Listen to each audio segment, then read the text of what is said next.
Hello नमस्कार दोस्तों, मैं अमोल कासर आपका स्वागत करता हूं। दोस्तों आज डे 2 जिसमें हम क्वेश्चन आंसर डिस्कस कर रहे हैं। आई होप आपने पहला लेक्चर देखा होगा और बहुत सारे बच्चों ने अप्रिशिएट भी किया। थैंक यू सो मच दोस्तों, आपके लिए ही मेहनत चल रही है। राइट, एक कहावत है कि आपको अगर दुश्मन से जंग जीतनी है तो आपको उसके बारे में सारी उसकी वीकनेस, उसके स्ट्रॉन्ग पॉइंट पता होना बहुत जरूरी है और आपको उस बैटलफील्ड पे क्या रिक्वायरमेंट है वो इक्विपमेंट भी अपने साथ रखना जरूरी है। राइट, सो यही बात हो रही है कि बहुत सारे बच्चे ऑल ओवर इंडिया सिर्फ लॉ को पढ़ रहे हैं, सिर्फ लॉ को समझ रहे हैं, लेकिन वो लिखने की ना तो प्रैक्टिस कर रहे हैं ना उसके बारे में सोच रहे हैं, जो बहुत गलत बात है। दोस्तों अगर आपको लॉ में पास होना है मालिक, तो एक सबसे इंपॉर्टेंट हथियार है, वो है राइटिंग प्रैक्टिस। वो ये समझना कि लॉ को लिखना कैसे है, और मैं बहुत ही सिंपल आपको वो चीज करके दूंगा। दूसरी सबसे बड़ी दिक्कत, सब लोगों को लगता है सर क्वेश्चन तो हमको दिख रहा है पीछे, आज का क्वेश्चन होगा व्हाट आर द इसेंशियल्स या what are the essential elements of valid contract. पढ़ लेंगे, जिन्होंने कॉन्ट्रैक्ट समझा भी नहीं उनको भी समझ जाएगा, बट हमको कहा जाता है कि मॉड्यूल का लैंग्वेज लिखिए। और मालिक जब मैं यही क्वेश्चन का आंसर मॉड्यूल में से देखता हूं तो वहां पे मुझे कुछ ऐसी बातें दिखती है। नाउ पे अटेंशन, पूरा second page, then after third page, fourth page चालू हुआ एंड फिफ्थ पेज भी चालू हुआ और यहां पे जाके वो खत्म हो रहा है। सो मेरा सवाल ये है, क्या सर ज्यादा से ज्यादा 6 मार्क्स का एक सवाल आने वाला है, 6 मार्क्स, क्या आप 3 से 4 पेज मॉड्यूल के लर्न करोगे और जब अपने हैंडराइटिंग में उसे लिखोगे तो 7 से 8 या 10 पेजेस का वो आंसर होगा। बहुत सारे बच्चों के सवाल है, क्या सर हमने सारे एग्जाम्पल लिखने के क्या, जैसे यहाँ पे क्वालिफिकेशन ए, क्वालिफिकेशन बी, क्वालिफिकेशन सी दिया हुआ है। मेरे मालिक क्वेश्चन देखो कितने मार्क्स का है, क्वेश्चन कितने मार्क्स का है, what are the essential elements of valid contract. ज्यादा से ज्यादा ये क्वेश्चन आपको 6 मार्क्स का रहेगा। तो कितने पॉइंट लिखने हैं, क्या करना है, मैं आपको सब बताऊंगा। मुझे क्या रिक्वायरमेंट है, अगर मैं इतना आपको इतना डीप में सारी चीजें बता रहा हूं तो थोड़ा वक्त लूंगा और फिर आपके दिमाग में इस आंसर को फिट करा दूंगा। समझ रहा है? यस और no? Yes sir. Now pay attention, what are the elements of valid contract. सबसे पहले सेक्शन पे बात करते हैं मालिक। सेक्शन बनेगा सेक्शन 10 और मैं आपको मॉड्यूल का और ये लैंग्वेज दोनों कंपेयर कराऊंगा और फिर आप डिसाइड कर लेना सर कि ये भी लिखा जो मैं बता रहा हूं तो भी चलेगा करके। क्या कहा है पहले मैं आपको ये पढ़ के बताता हूं मॉड्यूल का लैंग्वेज। एवरीबॉडी पे attention now.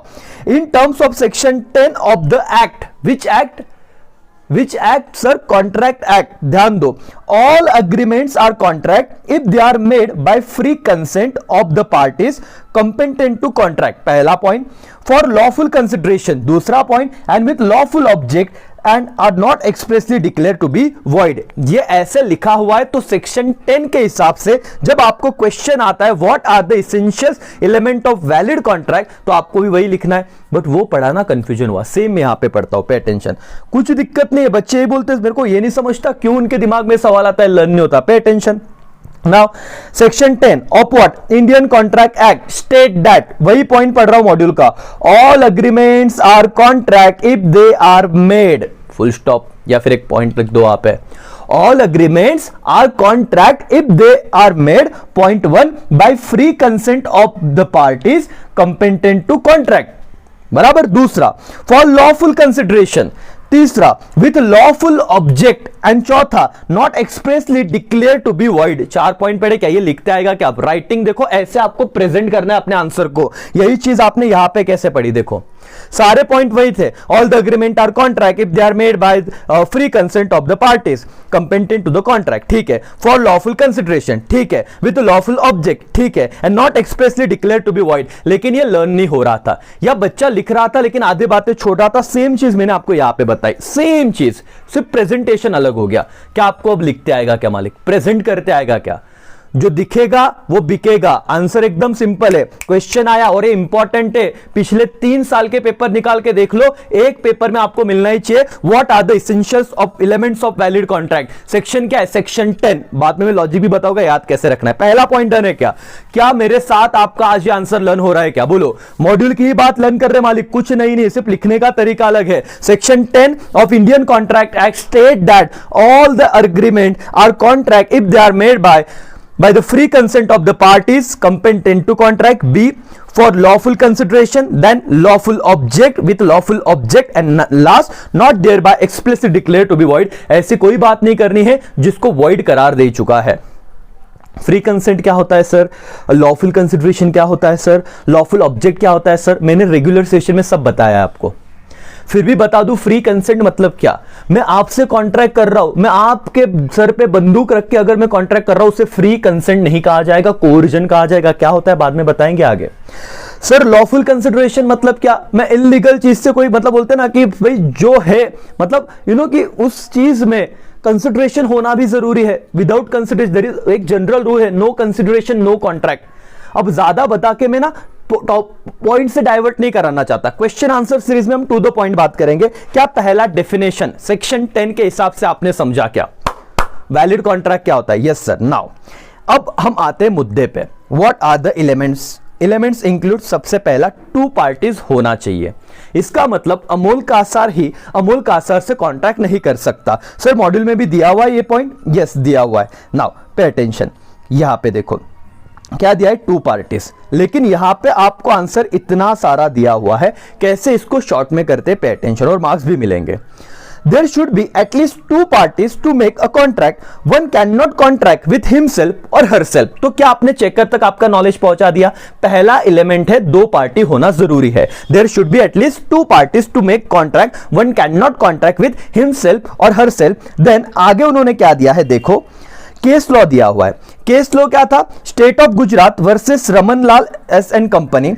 Property distributed at the time of dissolution of partnership firm to its partner is not sale, as one cannot be both buyer as well as seller, and partner and partnership are same person. क्या था sir, ये आपको case ना same यहां पे भी दिया है. देखो state of Gujarat versus Ramanlal and company, same case है.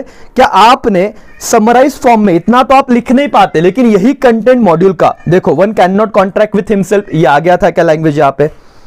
यहां पे देखो, there should be at least two parties to make contract, one can not contract with himself. ये वाला पॉइंट देखो, हिमसेल्फ और हरसेल्फ. क्या था मालिक, केस स्टडी क्या था, ध्यान से सुनो. एक पार्टनरशिप फॉर्म है, उसमें ए बी सी और डी ये क्या है, पार्टनर्स है. मुझे बताओ पार्टनरशिप में क्या सेपरेट लीगल स्टेटस होता है क्या, नहीं सर. पार्टनर्स मरे पार्टनरशिप खत्म. तो ये दोनों क्या है, one and the same person है. लेकिन केस क्या हुआ था, इन्होंने अपना फर्म डिसॉल्व किया, और डिसॉल्व करने के बाद इनके जो XYZ असेट्स थे ना, एक असेट ए लेके गया, एक बी लेके गया, एक सी लेके गया, एक डी लेके गया.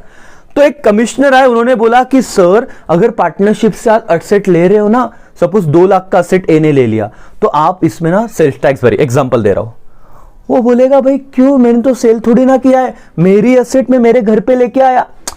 क्योंकि हम पार्टनर थे, हाँ हमारा पार्टनरशिप फॉर्म था, हाँ फॉर्म डिसॉल्व हो गया, हम हमारी चीजें घर पे लेके आए. पार्टनरशिप और पार्टनर ये एक ही पर्सन है, दो अलग अलग पर्सन नहीं है. तो आपको अगर हम कॉन्ट्रैक्ट के एसेंशियल वैलिड एलिमेंट की अगर बात करें, तो एक बात सुनो मालिक, एक ही बंदा खुद के साथ कॉन्ट्रैक्ट कभी भी नहीं कर सकता. और वो केस क्या था मालिक, ये मई 2018 का पेपर है, 6 मार्क्स के लिए 4 मार्क्स के लिए क्वेश्चन नंबर 1 में आया हुआ क्वेश्चन है. केस स्टडी क्या था, ये वाला state of Gujarat versus Ramanlal and company. आप अभी भी चेक कर सकते हो. 2018 केस स्टडी बेस्ड क्वेश्चन दिया था. क्या पार्टनर्स अपने ही बिजनेस में से जब असेट लेता है तो उसे कॉन्ट्रैक्ट कहा जाएगा क्या, आंसर इज नो. कौन से पॉइंट के हिसाब से, जो एसेंशियल एलिमेंट थे ना वैलिड कॉन्ट्रैक्ट के, there should be at least two parties, वो नहीं है. क्योंकि फर्म और पार्टनर तो एक ही पार्टी, और खुद ही में खुद का असेट खुद को नहीं बेच सकता. समझ में आया क्या सर, जाने दो, मुद्दा समझा दिया सर. लेकिन इतने ही, इतना शॉर्ट में भी आप लिखते तो भी इस पॉइंट के आपको मार्क्स मिल जाते. इतना ही एक्सपेक्टेड है, समझने के लिए पूरा करो.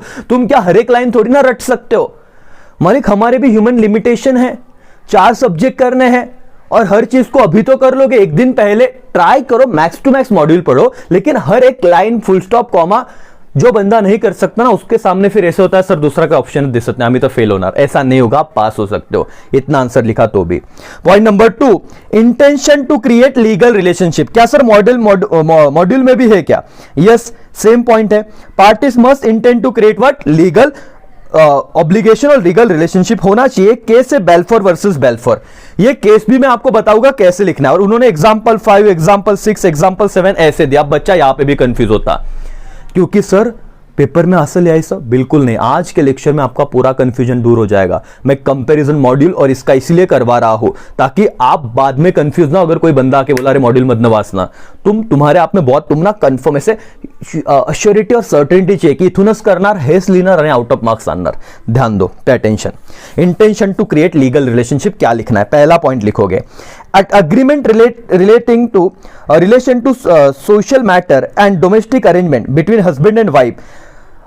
Agreement between family members are not contract due to absence of legal obligation. तो क्या कमी है सर, सोशल मैटर एंड ये जो डोमेस्टिक अरेंजमेंट है between husband and wife and agreement between family members, इसे कॉन्ट्रैक्ट नहीं कहा जाता। क्यों नहीं कहा जाता? क्योंकि इनका इंटेंशन नहीं है कि मैं लीगल क्या करूं, रिलेशनशिप क्रिएट करूं वहां पे। एक केस है बेल्फोर वर्सेस बेल्फोर, आपके मॉड्यूल में भी दिया है। कैसे समझाया सुनो, इन्होंने कैसे लिखा हुआ है। पहले लिखो केस का नाम, Balfour versus Balfour.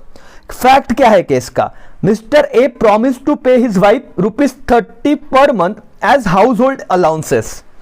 Letter husband fail to pay the amount. क्या हुआ, फैक्ट क्या है केस का, हस्बैंड ने प्रॉमिस किया था 30 रुपया पर महीने देगा, पर मंथ देगा, लेकिन वो बाद में दे नहीं पाता।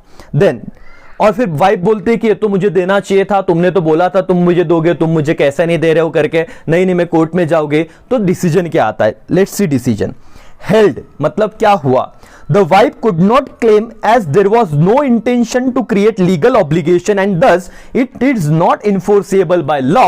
That's why वो valid contract नहीं होगा, क्योंकि valid contract होने के लिए intention to create legal relationship आता है, इसलिए social agreement को हम लोग contract नहीं कहते हैं। मैंने एग्जाम्पल रेगुलर बैच में दिया था कि एक बंदे क्या हुआ, अपने बॉयफ्रेंड ने गर्लफ्रेंड को बुलाया डिनर पे आओ, मैंने पिछले लेक्चर में एग्जांपल दिया शायद से, पूरा रेस्टोरेंट बुक कर लिया और वो गर्लफ्रेंड आई नहीं, सोशल एग्रीमेंट, वो बिकॉज उसमें इसेंशियल एलिमेंट नहीं था। एनीवेज, क्या ये 2 पॉइंट आप लिख पाओगे क्या? सर ये मॉड्यूल के इतने एग्जांपल, कोई लिखने की जरूरत नहीं, कोई लिखने की जरूरत नहीं मालिक। नहीं तो आपका 10 पेजेस का आंसर होगा, 6 मार्क्स का लिखते बैठोगे ढोकलो, 3 घंटे में आपका पेपर कंप्लीट नहीं होगा। समझो, बेल्फोर वर्सेस बेल्फोर, उसका आप यहां से पढ़ सकते हो, हस्बैंड एग्री टू, वही चीज दी है जो मैंने पढ़ाई, वही चीज दी है, लेकिन यहां पे आपका परफेक्शन देखो, क्यों चेकर मार्क्स देगा। आपने केस लॉ दिखा, उसका फैक्ट लिखा और उसका डिसीजन दे दिया, खत्म हुआ 2 पॉइंट। एवरीबॉडी मालिक, element of valid contract section 10 याद रहा, 2 पॉइंट हमने पढ़े। एटलीस्ट 2 पार्टीज चाहिए, जिसमें हमने केस किसका पढ़ा, गुजरात वर्सेस क्या, रमन लाल एंड कंपनी। दूसरा पढ़ा intention to create legal relationship, case कौन सा दिया हमने, बेल्फोर वर्सेस बेल्फोर। 2 बातें डन है, इतना लिखोगे। हाँ सर, आगे बढ़ते, point number 3। Other formalities is to be complied with certain cases, जैसे कि contract must be in writing होना चाहिए and it must be registered under the law in force. Yes sir, ये पॉइंट क्या मॉड्यूल में दिया है क्या सर? हाँ मालिक दिया है, सेम पॉइंट है। क्या है, other formalities to be compiled with certain cases, पूरा पढ़ लेना। क्या कहा है उन्होंने, इंश्योरेंस वगैरह के कॉन्ट्रैक्ट होते हैं ना, वो जैसे उस केस में कहा है वैसे ही करना होता है। मतलब आप अपने मन से नहीं कर सकते। क्या कॉन्ट्रैक्ट ओरली भी हो सकता है क्या? Yes sir, types of contract में पढ़ा होगा, implied contract, oral contract, return contract, मतलब हो सकता है, बट जहां पे मॉड्यूल में से मैं पढ़ता हूं फिर वहां पे लेके जाऊंगा। कॉन्ट्रैक्ट में भी रिटर्न और स्पोकन, पहला ही लाइन देखो, वो रिटर्न भी हो सकता है, वो स्पोकन भी हो सकता है। As to legal effect there is no difference between written contract और and contract made by word of mouth. तो ये ध्यान दो, भले आपने वो राइटिंग में लिखा हो, भले वो स्पोकन वर्ड के थ्रू हो, क्या मैं इससे कोई लीगलिटी पे फर्क पड़ता है क्या मालिक? Answer is no sir. But pay attention, in the interest of parties the contract must be written. आप अपने क्लाइंट को सजेस्ट करना, मालिक इंडिया में ओरल कॉन्ट्रैक्ट रहा तो भी चलेगा, रिटर्न रहा तो भी चलेगा, बट आपके इंटरेस्ट के लिए बता रहे कि कॉन्ट्रैक्ट क्या कर रहे हो, रिटर्न में लिखो। समझ गया क्या सर? ऐसे ही लिखे क्या? लिखना है तो लिख सकते हो, लेकिन याद रहेगा क्या, ये भी एक देख लेना। आगे, in case of certain contract some other formalities have to be compiled with make to agreement legally enforceable. For example, contract of insurance not valid except in written contract.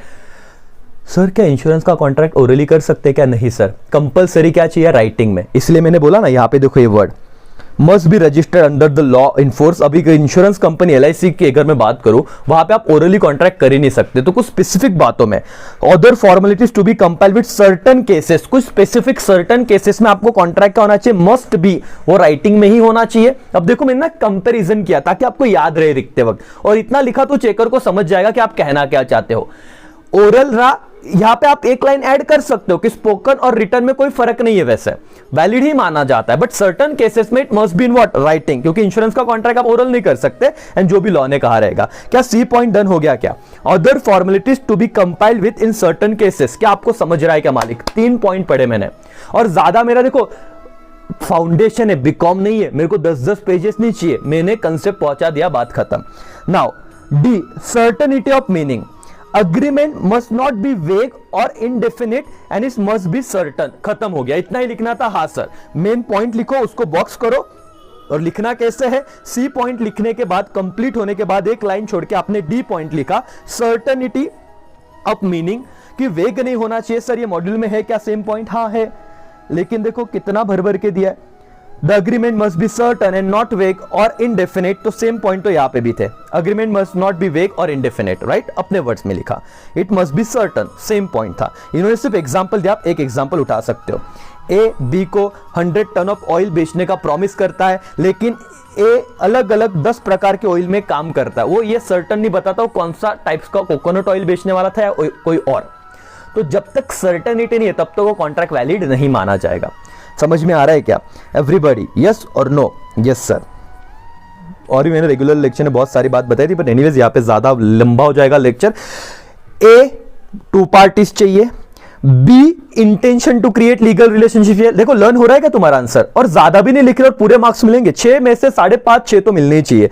सी और ए और बी में केस भी लिखा, ए का case बोलो, चलो मेरे साथ आपको क्लास में ही करना है चीजों को, मां कसम बाद में ऐसे होना चाहिए कि सर पूरा लॉ मत फाड़ देंगे, 60 में से 60 तो लेके आएंगे और 100 में से 100 BCR कर लिया। तो Gujarat versus Ramlal sons and company, ये वाला आपने देखा, ये केस था 2 पार्टीज में, पार्टनरशिप वाला केस था, याद आना चाहिए। May 18 का क्वेश्चन पेपर देखो, पहला ही क्वेश्चन मिलेगा आपको। Intention to create legal relationship होना चाहिए। केस क्या है? बेल्फोर वर्सेस बेल्फोर, याद रखो, सोशल अग्रीमेंट, और जो घर में आप फैमिली मेंबर के साथ जो बातें कर रहे हो ये कॉन्ट्रैक्ट में नहीं आता। There is no intention to create what, legal relationship. Third, other formalities, certain cases, वैसे तो ओरल और रिटन दोनों चलता है, बट सर्टन केसेस में it must be in writing, तो राइटिंग में होना चाहिए। यस। फोर्थ, सर्टेनिटी होना चाहिए, मतलब वेग और फेक इंडेफिनिट नहीं होना चाहिए। मैं कुछ तो पैसे दे दूंगा, दिस इज नॉट कॉन्ट्रैक्ट, मैं इतने पैसे दूंगा, certainty. Next point, possibility of performance of agreement. Sir ये पॉसिबिलिटी क्या, ये भी मॉड्यूल का पॉइंट है क्या? ये देखो 5th पॉइंट, सब मॉड्यूल का जा रहा है मालिक। ये पीडीएफ जो मैं बता रहा हूं ना, टेलीग्राम पे पोस्ट कर दूंगा, अपने ग्रुप में तो आ ही रहे KCA के बच्चों के, लेकिन ध्यान से सुनिएगा और ऐसे लिखिएगा, राइटिंग पे काम करना है, कोई भी मिसकंसेप्शन में मत रहो। समझने से मार्क्स मिलते हैं, समझने से डेफिनेटली क्लाइंट को आप बता पाओगे, पैसा जरूर मिलेगा, लेकिन पास होने के लिए आपको राइटिंग प्रैक्टिस और लिखने का तरीका समझना पड़ेगा। Now possibility of performance of agreement, ये वाला पॉइंट खत्म हो जाएगा। Agreement which are to do any impossible act cannot be enforced, या impossible act, मैं आपके लिए चांद तारे तोड़ के लेके आऊंगा, पॉसिबल है नहीं मालिक, इम्पॉसिबल एक्ट बात कर रही है। ये बंदा मर गया, इसमें मैं जान डाल दूंगा, मेरे को 2 लाख दो, पॉसिबल है? नॉट पॉसिबल, तो इसे कॉन्ट्रैक्ट नहीं कहा जाएगा, पॉसिबिलिटी ऑफ परफॉर्मेंस जरूरी है करके। नाउ ध्यान दो, चलो यही पॉइंट बताता हूं। The term agreement should be capable of performance, an agreement to do an act impossible in itself can not be enforce, यही वाली बात यहां पे दी है, can not be enforce. Language भी देखो सेम है, मॉड्यूल का ही लैंग्वेज है, लेकिन इतना सारा चीज थोड़ी ना लिख पाओगे, मतलब आप 10-15 पेजेस थोड़ी ना लिखोगे 6 मार्क्स के लिए, और इतना लिखोगे तो 30 मार्क का ही पेपर अटेम्प्ट होगा। फिर समझ में आ रहा है लिखना कैसे है, क्या है? आई होप आपको समझ आओगा। सारे दोस्तों को भेजो, बोले भाई तू 20 मिनट का लेक्चर पूरा देख, 25 मिनट का है पूरा देख, लेकिन देख। Essential element of valid contract include A, B, C, D और E तक तो उन्होंने बताया। फिर पॉइंट कैसे बनते हैं essential element? Offer and acceptance होना चाहिए। An agreement is the result of offer and acceptance, but obvious सी बात है अग्रीमेंट बनता कैसे? अच्छा अग्रीमेंट का सेक्शन बोलो, सेक्शन 2 सबसेक्शन E लिख सकते हो, लिखा सर। प्रॉमिस कैसे होता है? जब ऑफर एक्सेप्ट होता है तो उसे प्रॉमिस देता है ऑफर को, राइट, एक्सेप्ट करता है, प्रॉमिस हो जाता है, सेक्शन 2 सबसेक्शन B। याद आ रहा है क्या? ठीक है, ऑफर एंड एक्सेप्टेंस बोल दिया। फ्री कंसेंट होना चाहिए, मतलब क्या बातें नहीं होनी चाहिए, मैं सेक्शन के साथ बोलूंगा, तुमको याद आया तो अच्छी बात है, नहीं आया तो कोई बात नहीं है। Consent must be free, it must not B obtain through coercion. अच्छा, फ्री कंसेंट का सेक्शन है 14, कोर्जन का सेक्शन है 15, अनड्यू इन्फ्लुएंस का सेक्शन है 16, फ्रॉड का सेक्शन है 17, मिस रिप्रेजेंटेशन और मिस्टेक फिर 18, 19, 20 में चलता है। सेक्शन लिखने की जरूरत नहीं, लेकिन अगर आ रहा है ना तो वहां पे अपनी होशियारी दिखा के आओ, चेकर को बता के आओ भाई क्या लिख रहा है बच्चा, वहां पे एकदम अरे दिखावा करना है तो पूरा करना है मालिक, और जहां पे क्या है वहां पे तो करना ही है, क्योंकि जहां पे नहीं आता तो हमको पता है वहां पे सेक्शन लिखेंगे भी नहीं आगे के लॉज में। यहां पे आ रहा है ना, पूरा मार्च कर लेने का कॉन्ट्रैक्ट एक्ट में। लिखो ना कि फ्री कंसेंट सेक्शन 14, अपने बच्चों को तो आना ही चाहिए सर। कोर्जन सेक्शन 15, फिर then after undue influence section 16, उसके बाद फ्रॉड सेक्शन 17, ऐसे ब्रैकेट में लिखने का सेक्शन। बोलेगा अरे क्या बच्चा है, कितना होशियार है करके। Now capacity of the parties, person competent to contract is who, क्या at the age of maturity 18 and above होना चाहिए। कैपेसिटी टू पार्टी में ये लिखोगे आप। देन आफ्टर साउंड माइंड होना चाहिए, नॉट ल्यूनेटिक और ड्रंकन, वो बेवड़ा वगैरह नहीं होना चाहिए, या फिर ऐसे पागल नहीं होना चाहिए जिसके आप कॉन्ट्रैक्ट में जा रहे हो। Is not disqualified from contracting, should not be foreign sovereign alien enemy and so on. इतना ही लिखना था, जबकि इस पॉइंट में कितनी बातें दी मैं आपकी आंखें खोलता हूं। अभी देखो, सिर्फ देखो आप, फ्री कंसेंट मैंने एकदम सिंपल बताया था, ये देखो ऑफर एंड एक्सेप्टेंस अपना एकदम सिंपल सॉर्टेड पॉइंट था, मैंने सेक्शन 2 ही वहां पे बता दिया, इन्होंने दिया इतना, वो आप कोट कर सकते हो। फ्री कंसेंट मैंने आपको बताया, सेम वाली बात थी, सिर्फ एग्जांपल यहां पे दिया हुआ है अपने वर्ड्स में लिखने का। लेकिन मेन इंपॉर्टेंट बात क्या है, देखो ये इतना कुछ लिखने की जरूरत नहीं थी वहां पे, हर पॉइंट में लिखते हुए तो लग जाओगे। एग्जांपल नंबर 12, बीच में तुम्हारे को हर्डल, एक स्पीड ब्रेकर आ गया, लिंक टूट गया, टूटना ही नहीं चाहिए था, मैंने जितना बोला उतना करो। कैपेसिटी टू द पार्टी में मालिक देखो इतनी सारी बातें उन्होंने दी, एक्चुअली लिखना यहां तक ही था, यहां तक कि आपको लिखना है, वो तो आपके अंडरस्टैंडिंग के लिए इतना दिया हुआ है, वो पढ़ना है अगर केस स्टडी आया तो, लेकिन लिखते वक्त इसेंशियल एलिमेंट में आपको यहां तक ही लिखना था जो मैंने यहां पे दिया हुआ है। That's it. क्या पॉइंट था कि वो मेजोरिटी वाला एज, मतलब उसने जो एज है अब वो माइनर होना चाहिए, वो दूसरा साउंड माइंड होना चाहिए, मतलब लुनेटिक पागल वागल नहीं होना चाहिए, ड्रंकर वगैरह, and not otherwise disqualified by any law, तो लॉ ने उसको डिस्क्वालीफाई नहीं करना चाहिए। सेम बातें मैंने बता दी। क्या कंसिडरेशन होना चाहिए? Yes sir, it means something in return quid pro को, मेन वर्ड आ गया यहां पे, एक ही लाइन लिखना था। क्या होना चाहिए? कंसिडरेशन होना चाहिए। There is no consideration no contract, general rule है। It can be either right or interest of profit वगैरह वगैरह। लॉफुल कंसिडरेशन होना चाहिए, it should not be prohibited by law, it should not be defeat the provision of law in force. Sir देखो ये भी point यहां पे सब है, कंसिडरेशन का भी पॉइंट था, अपने मन से लिखो। क्विड प्रो को मैंने बोला समथिंग इन रिटर्न होना चाहिए, समथिंग का मतलब समथिंग, वो एडिक्विट रहे इनएडिक्विट रहे इससे कोई मतलब नहीं, इसका मैंने रेगुलर में बताया था एडिक्विट और इनएडिक्विट का मतलब क्या होता है। लॉफुल कंसिडरेशन होना चाहिए, मतलब सर क्या हुआ, देखो यहां पे a agree to sell house to be against 100 kg of क्या cocaine drugs, such agreement is illegal as consideration is unlawful. वो बोलता है मैं तेरे को गांजा बेच दूंगा, गांजा राइट, 100 kg गांजा, हीरोइन, कोकेन बेच दूंगा, तू मेरे को घर दे, नहीं चलेगा। कंसिडरेशन लॉफुल होना चाहिए, मनी दिया तो चलेगा, कुछ अदर चीज होगी तो ठीक है, लेकिन अनलॉफुल इलीगल चीजें दोगे तो चलेगा नहीं, समझा। अनलॉफुल ऑब्जेक्ट होना चाहिए, यस मालिक, फटाफट समझ रहा है आपको। Not expressly declare to be void, element है ना, इसेंशियल एलिमेंट है। Void agreement are not enforceable as they are without any legal effect and agreement must not be illegal. अगर आप शुरुआत से वो इलीगल काम को कर रहे हो तो आप केस कोर्ट में जा सकते हो क्या? नहीं सर। एग्जाम्पल पढ़ने के लिए यहां पे काम आएगा आपको, not expressly declare to be void, क्या लिखना है देखो, the agreement enter into must not which the law declare to be either illegal और वॉइड। जिस अग्रीमेंट में आप जा रहे हो वो लीगल, लॉ ने उसको वॉइड डिक्लेयर करना चाहिए क्या? नहीं करना चाहिए। एग्जाम्पल क्या है, threat to commit murder, okay, और मेकिंग पब्लिशिंग डिफामेटरी स्टेटमेंट और entering into agreement which oppose to public policy are illegal in nature. मैं बोलूंगा मैं सुसाइड कर लूंगा, नहीं तो तेरा मर्डर कर दूंगा।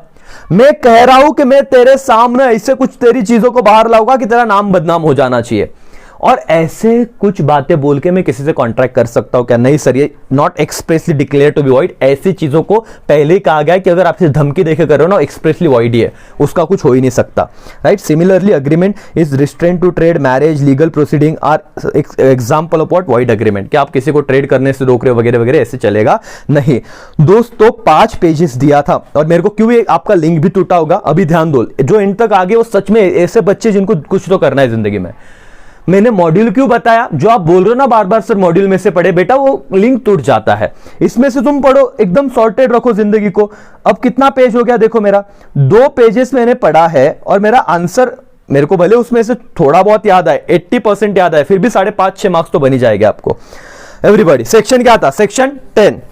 Section 10 of the Indian contract act, सीधा बताऊंगा मैं, फ्री कंसेंट होना चाहिए, लॉफुल कंसिडरेशन होना चाहिए, लॉफुल ऑब्जेक्ट होना चाहिए। अब आपको समझ गया लॉफुल कंसिडरेशन मतलब क्या, और एक्सप्रेसली वॉइड नहीं होना चाहिए। ये पहला डेफिनेशन लिखा।